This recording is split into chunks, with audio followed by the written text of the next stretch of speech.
ഇപ്പൊ ഇവിടെ ആർത്തന്മാരാണ് ഭഗവാനെ വിളിക്കുന്നത്. അപ്പം ദുഃഖം തരുമ്പോ ആലോചിച്ചോണം. ദുഃഖം തരുന്നു എങ്കിൽ ഭഗവാൻ നമ്മളെ പ്രസാദിക്കുകയാണ്. കാര്യം എന്താ? ദുഃഖം വരുമ്പോൾ നമ്മൾ ഭഗവാനെ വിളിക്കും. ദുഃഖമില്ലാത്തവരോ? സമ്പത്തുള്ളവർ വിളിക്കുവോ? വിളിക്കില്ല, വളരെ വിരളമാണ്. അപ്പോ ഈ അവസ്ഥ വന്നാൽ കരഞ്ഞ് വിളിക്കും, വേറെ ആരെയും വിളിക്കത്തില്ല. ഇതിനെല്ലാം ശാശ്വത പരിഹാരം തരാൻ കഴിയുന്ന സർവേശ്വരനാകുന്ന കണ്ണനെ തന്നെ വിളിക്കും. പിന്നെ ഈ അവസരം അങ്ങോട്ട് വന്ന് പണമില്ല, പട്ടിണി, കടം വാങ്ങിച്ചു, തിരിച്ചു കൊടുക്കാൻ കഴിയുന്നില്ല, ഇതെല്ലാം വന്നിങ്ങനെ വിഷമിക്കുന്ന അവസ്ഥ വരും. അപ്പോൾ നമ്മൾ മനസ്സിൽ ചിന്തിക്കും, കഷ്ടകാലം മുഴുത്തു സമസ്തവും നഷ്ടമായടിയങ്ങൾക്കു ദൈവമേ, ഇഷ്ടബന്ധുക്കൾ പോലും വെറുത്തുപോയി വിഷ്ടപേശ്വര കൃഷ്ണ ഹരേ ജയ. കഷ്ടകാലം മുഴുത്തു സമസ്തവും നഷ്ടമായടിയങ്ങൾക്കു ദൈവമേ. കഷ്ടകാലം മുഴുത്തിട്ട് സകലതും ഉണ്ടായിരുന്നതൊക്കെയും നഷ്ടമായി അടിയങ്ങൾക്ക്. പിന്നോ ഇഷ്ടബന്ധുക്കൾ പോലും വെറുത്തുപോയി. അതുവരെ ബന്ധമുണ്ടായിരുന്ന ഇഷ്ടബന്ധുക്കൾ, തൻ്റെതെന്ന് മാത്രം കരുതിയിരുന്ന സഹോദരൻ സഹോദരി, അതുപോലെ തന്നെ ബന്ധുജനങ്ങളൊക്കെയും, മക്കൾ, ഭാര്യ, ഭർത്താവ്, അങ്ങനെയുള്ള ബന്ധുക്കളൊക്കെയും എല്ലാം വിട്ടുപോകും.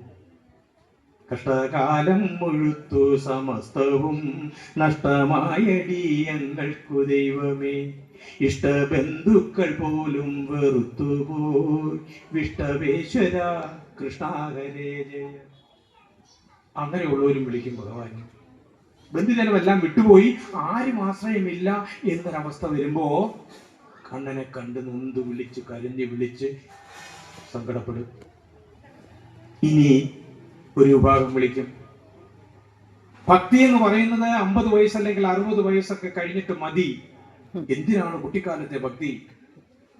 ഞാൻ പറഞ്ഞു വിദ്യാഭ്യാസം തുടങ്ങേണ്ടത് ഗർഭോദരത്തിലാണ്, അന്ന് തുടങ്ങേണ്ടുന്ന ഭക്തി. ഞാനല്ല പറഞ്ഞത്, എന്നെ കൊണ്ട് പറയിപ്പിച്ചത് ഭാഗവതമാണ്.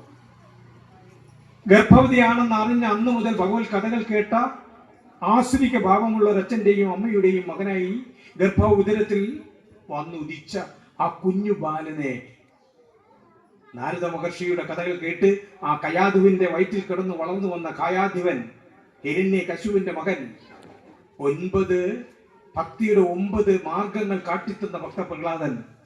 ആ പ്രഹ്ലാദൻ ഗർഭോദരത്തിൽ വെച്ചാണ് വിദ്യാഭ്യാസം തുടങ്ങിയത്. ആ പ്രഹ്ലാദൻ നമ്മളോട് പറഞ്ഞു തരുന്നത് ശ്രവണം കീർത്തനം വിഷ്ണു, ശ്രവിക്കണം, കീർത്തിക്കണം. ശ്രവണം കീർത്തനം വിഷ്ണു, സ്മരണം പാദസേവനം, സ്മരിക്കണം, പാദസേവ ചെയ്യണം. അർച്ചനം വന്ദനം ദാസ്യം, അർച്ചിക്കണം, വന്ദിക്കണം, ദാസ്യപ്രവൃത്തി ചെയ്യണം. അർച്ചനം വന്ദനം ദാസ്യം. സഖ്യം, സഖ്യത്തിൽ പെടണം. സഖ്യം, ആത്മനിവേദനം, ആത്മനിവേദനം നടത്തണം ഭഗവാനുമായി.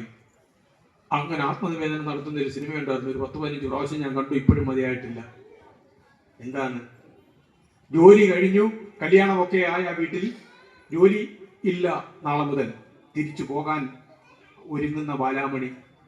ആ ഭഗവാന്റെ വിഗ്രഹം ഇല്ല, ഒരു ഫോട്ടോ അതെടുത്ത് ബാഗ് വെച്ചിട്ട് പറഞ്ഞു, ഇത്രയും കാലം ഞാൻ വെച്ചു, വിളക്ക് കത്തിച്ചു, മാല ഇട്ടു, എല്ലാം ചെയ്തു, ഇനി ഇരിക്കാൻ സ്ഥലമില്ല. എവിടെ ഇരിക്കുമെന്ന് എനിക്ക് അറിഞ്ഞുകൂടാ, നാളെ കിട്ടുന്ന സ്ഥലത്തിരുന്നോണം, ഇല്ലെങ്കിൽ ഈ ബാഗിൽ ഇരുന്നോണം. ആരോടാ പറയുന്നത്? ഇതിനെല്ലാം കാരണഭൂതനായിട്ടുള്ള സർവേശ്വരനാകുന്ന, ഈ ജഗത്തിന് നിയന്താവായിട്ടുള്ള കാരുണ്യഭൂതനാകുന്ന സർവേശ്വരനാകുന്ന കൃഷ്ണ ഭഗവാൻ കണ്ണനോടാ പറയുന്നത്. ആ ഭഗവാൻ എവിടെ കൊണ്ടെത്തിച്ചു അല്ലേ? ആത്മനിവേദനം നടത്തി ആ ബാലാമണിയെ കൊടിമരത്തിന്റെ കീഴിൽ ചെന്ന് കല്യാണം കഴിഞ്ഞ് നിൽക്കുമ്പോൾ ആർക്കും കാണാൻ കഴിഞ്ഞില്ല. പക്ഷെ അവിടെ നിന്നുകൊണ്ട് കൈ കാണിക്കുന്നു ഉണ്ണിയേട്ടൻ. ആ രൂപത്തിൽ വന്നു, ഉണ്ണിയേട്ടന്റെ രൂപത്തിൽ വന്നിട്ട് കൈ കാട്ടി അകത്ത് കയറി പോകുന്നു. കണ്ടു, ഞാനേ കണ്ടുള്ളൂ എന്ന് ബാലാമണിയെ കൊണ്ട് പറയിപ്പിക്കുക. അതുപോലെ ഭക്തരാണോ നിങ്ങളെ തീർച്ചയായിട്ടും ഏതെങ്കിലും രൂപത്തിൽ വന്ന് കണ്ടിരിക്കും ഭഗവാൻ. ഒരു വാഹനത്തിൽ പോകുമ്പോൾ ആക്സിഡന്റ് ഉണ്ടായാൽ ആ ആക്സിഡന്റ് സമയത്ത് ഭഗവാൻ ഭക്തരാണോ, ആ ഭഗവാൻ തൊട്ടടുത്ത നിമിഷം ആ ആക്സിഡന്റ് നടന്ന സ്ഥലത്ത് വരും ആരുടെയെങ്കിലും രൂപത്തിൽ. എന്നിട്ട് ആ വീണ് കിടക്കുന്ന ആളിനെ, തന്റെ ഭക്തനെ പെട്ടെന്ന് ആശുപത്രിയിലാക്കും. ചിലപ്പോൾ രാത്രി 2 മണി സമയമായിരിക്കും, ആരുമില്ല. ഓടി വന്ന കാറ് ഇത് വെട്ടത്തിൽ ഇത് കണ്ടു, എടുത്തുകൊണ്ട് ആശുപത്രിയിലാക്കി ചികിത്സ കൊടുത്തു, വീട്ടിൽ വിളിച്ചു പറഞ്ഞ് അവർ വരുന്നവരെ കാത്തിരുന്നു, എന്നിട്ട് അവരെ ഏൽപ്പിച്ചിട്ട് പോകുന്ന എത്രയോ സംഭവങ്ങൾ. അതാണ് ഭഗവാൻ. പക്ഷേ ഭരണസ്ഥിരാകേന്ദ്രമാകുന്ന സെക്രട്ടേറിയറ്റിന്റെ മുമ്പിൽ വാഹനം ഇടിച്ച് കിടന്നിട്ട് മണിക്കൂറുകളോളം കിടന്ന് രക്തം മാർന്നൊഴുകി മരിച്ച് പോലീസ് വരുന്നവരെ കാത്തു കിടന്ന് മരിച്ച എത്രയോ സംഭവങ്ങൾ. അപ്പോ ഭക്തനാണോ ഭഗവാൻ വരും. നിങ്ങൾക്കും എനിക്കും പറ്റുന്ന തെറ്റ്, നമ്മൾ പ്രതീക്ഷിക്കുന്ന ഭഗവാൻ ചതുർബാഹുവാകുന്ന അല്ലെങ്കിൽ ശംഖ് ചക്ര ഗദാപത്ന രൂപത്തിലുള്ള രൂപത്തെയാണ് നമ്മൾ പ്രതീക്ഷിക്കുന്നത്. അല്ലെങ്കിൽ പീലി തിരുമുടിയുള്ള ഉണ്ണിക്കണ്ണനെ ആ ഓടക്കുടലുമായി ഉള്ള ആ മഞ്ഞ പട്ടാമ്പരം ചുറ്റിയ ആ ഭഗവാനെയാണ് നമ്മൾ തിരക്കുന്നത്. ആ രൂപത്തിൽ ഒരിക്കലും നിങ്ങളുടെ അടുത്തേക്കും എൻ്റെ അടുത്തേക്കും ഭഗവാൻ വരില്ല. ഭഗവാൻ ഏതെങ്കിലും രൂപത്തിൽ വരും. അങ്ങനെ വരണമെങ്കിൽ നന്നായി നൊന്തു വിളിക്കണം. അപ്പോ ഗർഭോദര വിദ്യാഭ്യാസം വന്ന പ്രഹ്ലാദൻ അങ്ങനെയാകാമെങ്കിൽ, അഭിമന്യു അങ്ങനെയാകാമെങ്കിൽ, കുശലവന്മാർ അങ്ങനെയാകാമെങ്കിൽ ഗർഭോദര വിദ്യാഭ്യാസത്തിന്റെ പ്രാധാന്യം വീണ്ടും ഞാൻ പറഞ്ഞത്. ഇവിടെ ഞാൻ പറയുന്നു 50 വയസ്സ് 60 വയസ്സായിട്ട് മതിഭക്തി, അതുവരെ തിലകം ചാർത്തി ചീകിയും അഴകായി അല്ലേ അങ്ങനെ കൊണ്ടു നടന്ന ഒരു പുണ്യ ശരീരമുണ്ടല്ലോ, ഒരു ശിരസ്. കുറെ കഴിയുമ്പോൾ ഒരു വില പിടിയാത്ത തലയോടായി മാറും എന്ന് പറയുന്ന ഒരവസ്ഥ. ആ ബോധം വരണമെങ്കിൽ 60 കഴിയണമെന്നാണ് ഭക്തിയില്ലാത്ത ആളുകൾ പറയുന്നത്. 60 കഴിയുമ്പോഴാണ് അത്രയും നാൾ അണിഞ്ഞൊരുങ്ങിയ പട്ടുസാരി കൊടുത്ത്, ചുരിദാർ കൊടുത്ത്, അല്ലെങ്കിൽ നല്ല മുണ്ട് ഉടുപ്പൊക്കെ ഇട്ടുകൊണ്ട് കണ്ണാട്ട് മുമ്പിൽ എത്രയോ സമയം ചെലവഴിച്ച് നേരെ നിന്ന് നോക്കി പോരാ, ചരിഞ്ഞ് നിന്ന് നോക്കി, തിരിഞ്ഞു നിന്ന് നോക്കി, പുറകിലൊരു കണ്ണാടി കൊണ്ട് പിടിച്ച് നോക്കി, എന്നിട്ടും ബാക്കിയൊക്കെ ഭാഗങ്ങൾ ഒരുക്കി ആ ശരീരത്തെ ഇങ്ങനെ ശരീരബോധത്തോടു കൂടി ഞാനാണ് ഈ ശരീരം എന്ന ബോധത്തോടുകൂടി കൊണ്ടു നടക്കുന്ന നമ്മൾ 60 കഴിയുമ്പോൾ മനസ്സിലാകും, കണ്ണാടി നോക്കുമ്പോൾ എങ്ങനെയൊക്കെ ഒരുങ്ങിട്ടും തൃപ്തി വരുന്നില്ല. കാരണം എന്താ? മുഖത്തിന്റെ ഷേപ്പ് മാറി, തൊലി ചുളുങ്ങി, കണ്ണ് കാണാൻ വയ്യാതായി, മുടി നരച്ചു തുടങ്ങി, ശരീരമാസകലം വേദന തുടങ്ങി, മുട്ടുവേദനയായി. ഇനി ഭഗവാനെ വിളിക്കാൻ നിവൃത്തിയില്ല, വിളിക്കാതിരിക്കാൻ നിവൃത്തിയില്ല. അങ്ങനെ ഇരിക്കുമ്പോ വിളിക്കും അല്ലേ? കണ്ണു രണ്ടും കുഴിഞ്ഞു കവിളൊട്ടി, ദണ്ടുപോലെ മെലിഞ്ഞു ശരീരം, കണ്ണാ നീ കനിവോടൊഴിവാക്കണേ, ദണ്ഡമൊക്കെയും കൃഷ്ണഹരേ ജയ. നമ്മുടെ പ്രാർത്ഥനയല്ലേ ഇത്? കണ്ണു രണ്ടും കുഴിഞ്ഞു കവിളൊട്ടി. കണ്ണ് രണ്ടും കുഴിഞ്ഞു. എത്ര പ്രസരിപ്പുള്ള നല്ല താമര ഇതള് പോലെയുള്ള നീണ്ട കണ്ണുകൾ, സൗന്ദര്യത്തിന്റെ പ്രതീകമായി നല്ല വീലിയൊക്കെ ആയിട്ട് വിളങ്ങി നിന്ന ആ കണ്ണ് ഇന്ന് കുഴിഞ്ഞകത്തേക്ക് പോയി അല്ലേ? കവിളൊട്ടിയിട്ട് 2 ഭാഗവും അകത്തേക്ക് പോയിട്ട് മോണ കാണാൻ പറ്റുന്ന അവസ്ഥയിലേക്ക് മാറി ഈ ശരീരം. അതുവരെയും നമ്മൾ അഭിമാനിച്ച് നടന്ന നമ്മുടെ ആ ശരീരമുണ്ടല്ലോ, ഇന്ന് ഏതവസ്ഥയിലായി?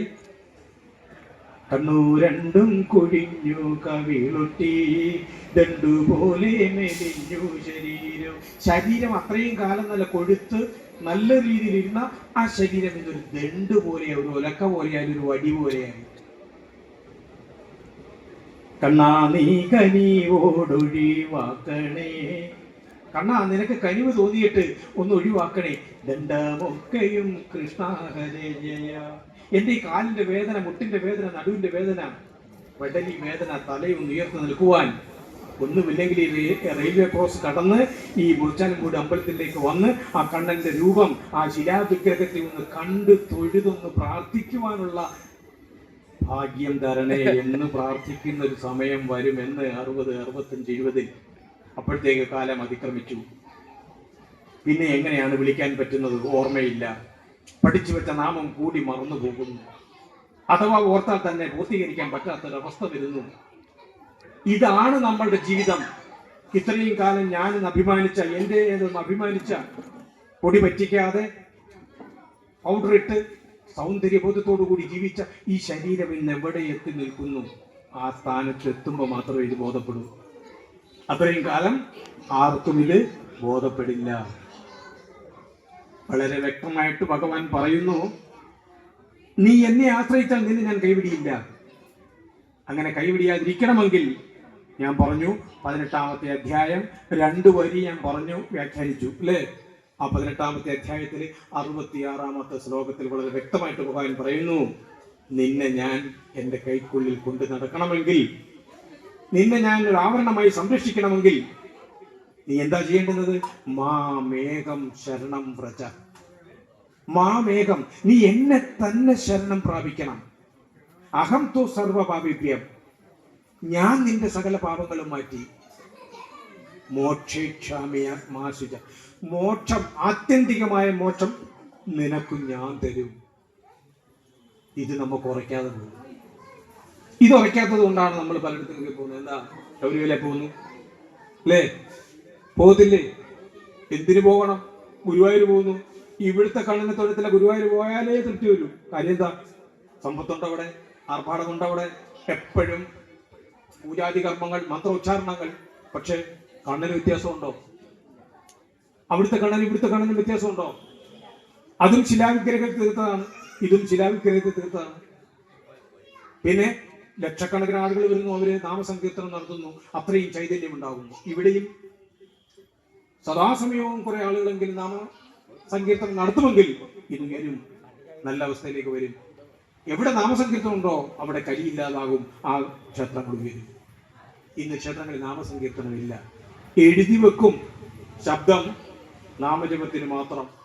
പറയുന്നതോ കാണുന്നവരുടെ വിശേഷങ്ങൾ, അല്ലെങ്കിൽ മരുമോടെ കുറ്റവും കുറവും അല്ലേ? മരുമോട് എന്ത് പഠിച്ച? MSc കാരിയ. ഉടനെ പറയും MSc പഠിച്ച ആളല്ലേ. ഉടനെ പറയും MSc ആയിട്ട് എന്താ കാര്യം, ബിടെക് ആയിട്ട് എന്താ കാര്യം, കാര്യം എന്താ, ബാക്കിയൊക്കെ കുഴപ്പമാണ് അല്ലേ? ഇങ്ങനെ കാര്യം പറയാനാണ് മിക്കവാറും ആളുകൾ ക്ഷേത്ര ദർശനം നടത്തുന്നത്, വിശേഷങ്ങൾ അറിയുവാൻ. അങ്ങനെ ആവരുത്. ഭക്തിയോടുകൂടി ഭഗവാനെ ആശ്രയിക്കണം. ആ ഭഗവാൻ കൈവിടിയില്ല. ഭക്തി ഉള്ളിടത്തെ ഭഗവാൻ ഉള്ളൂ. ഭക്തിയുടെ കാര്യം പറയാൻ ശ്രദ്ധിച്ചോണം. ആ വസ്ത്രാക്ഷേപ സമയമുണ്ടല്ലോ, ദ്രൗപദിയുടെ ദുശാസനൻ ആ സാരി, ആ ചേല പിടിച്ച് വലിച്ചു അഴിക്കുമ്പോൾ ദ്രൗപദിക്കൊരു ധൈര്യമുണ്ടായിരുന്നു. തൻ്റെ ഒരു കൈ കൊണ്ട്, ഇടത് കൈ കൊണ്ട് ആ മടിക്കുത്തിനെ പിടിച്ചിട്ട് ഒരു കൈ മുകളിലേക്ക് ഉയർത്തി. ഒരു കൈ മടിക്കുത്തി പിടിച്ചിരിക്കുക, കാര്യം എന്താ, എന്റെ പിടിയിൽ നിൽക്കും എന്നൊരു ബോധം. എന്നിട്ട് ഒരു കൈ മാത്രം ഉയർത്തിയിട്ട് ദ്വാരകനാഥ എന്ന് വിളിച്ചു. തന്റെ ഹൃദയാന്തർഗുഹയിൽ അന്തര്യാമിയായിരിക്കുന്ന ഭഗവാനെ അല്ല വിളിച്ചത്, ദ്വാരകാപാലക, ദ്വാരക വരെ ഭഗവാനെ കൊണ്ടെത്തിച്ചു. വന്നില്ല ഭഗവാൻ. അപ്പൊ മനസ്സിലാകുന്നു, എന്റെ പെട്ടി വിട്ടാൽ ഞാൻ നഗ്നയാകും, മറ്റുള്ളവരുടെ ആക്ഷേപം ഉണ്ടാകും എന്ന് തോന്നുന്നു. അവിടെ തീരുമാനം എടുക്കുന്നു, എന്തും വരട്ടെ, ഇനി ഞാൻ ആ പിടിക്കുന്നില്ല, വിടുന്നു. എന്റെ ഭഗവാനെ ഞാൻ ആശ്രയിക്കുന്നു എന്ന ബോധത്തോടു കൂടി ആ പിടി വിട്ടു. വസ്ത്രം പോകട്ടെ, ശരീരത്തെ മറന്നു, ശരീരബോധം ഇല്ലാതായി. എന്നിട്ട് രണ്ടു കൈയും ഉയർത്തി മുകളിലേക്ക് തലയിൽ വെച്ചുകൊണ്ട് വിളിച്ചു, കണ്ണാ എന്ന് വിളിച്ചു. ആ വിളിയിൽ ഭഗവാൻ എത്തി. നമ്മൾ പ്രതീക്ഷിക്കുന്ന രൂപത്തിലല്ല ഭഗവാൻ വന്നത്. ശംഖചക്ര പ്രതാപ രൂപത്തിലുള്ള രൂപം ഭഗവാൻ വന്നില്ല. ഉണ്ണിക്കണ്ണന്റെ രൂപത്തിൽ ഭഗവാൻ വന്നില്ല. വന്നതോ സാരിയുടെ രൂപത്തിൽ. അതാ ഞാൻ പറഞ്ഞത്, ഭഗവാൻ വരുന്ന രൂപം നമ്മൾ ആ സങ്കല്പത്തിലാകരുത്. ഏതെങ്കിലും ഒരു രൂപത്തിൽ നമ്മുടെ അടുത്തേക്ക് ഭഗവാൻ എത്തും. ഇവിടെ ദ്രൗപദിയെ സഹായിക്കാൻ വന്നു, സാരിയായി. ആ ഭക്തയുടെ പ്രാർത്ഥനയ്ക്ക് ഭഗവാൻ കാരണഭൂതനായി അല്ലേ? നോക്കണേ, ഇതുപോലെ നൊന്തു വിളിച്ചു. കുരുക്ഷേത്ര യുദ്ധത്തിന്റെ അവസാനം 11 അക്ഷൗഹിണിപ്പടയുമായി യുദ്ധം ചെയ്ത കൗരവര് 3 പേര് മാത്രമാണ് ശേഷിച്ചത്. കൃതവർമാവ്, അശ്വത്ഥമാവ്. 3 പേരെ ഉണ്ടായിരുന്നുള്ളൂ അത്രയും ആളുകൾ യുദ്ധത്തിൽ ഏർപ്പെട്ടത്. പാണ്ഡവർ 7 അക്ഷൗഹിണിപ്പട യുദ്ധത്തിന് വന്നു എങ്കിൽ അവിടെ 7 പേര് ശേഷിച്ചു. 5 പാണ്ഡവന്മാരും സാത്വികയും ഭഗവാനും. അങ്ങനെ 7 3 10 പേരാണ് കുരുക്ഷേത്ര യുദ്ധത്തിന്റെ അവസാനം.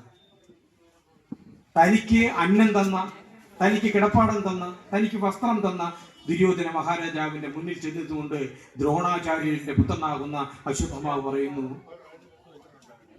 അങ്ങയുടെ ദുഃഖം ഞാൻ തീർക്കും.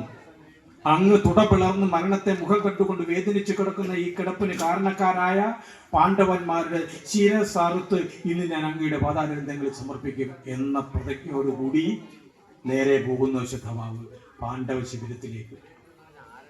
ദീർഘവീക്ഷണമുള്ള ഭഗവാൻ തന്റെ ഭക്തനാകുന്ന പാണ്ഡവരെ, ധർമ്മത്തിന് വേണ്ടിയിട്ട് നിലകൊണ്ട പാണ്ഡവരെ സഹായിക്കാൻ വേണ്ടിയിട്ട് അന്ന് യുദ്ധം അവസാനിച്ച ദിവസം 18ാമത്തെ ദിവസം ഭഗവാൻ പറയുന്നു, നിങ്ങൾ ഇന്ന് പാണ്ഡവ ശിബിരത്തിൽ ഉറങ്ങണ്ട, നിങ്ങൾ ഇന്ന് കൗരവ ശിബിരത്തിൽ ഉറങ്ങിയാൽ മതി. അശ്വത്ഥമാവ് വരുമ്പോ പാണ്ഡവരെ കാണാനില്ല.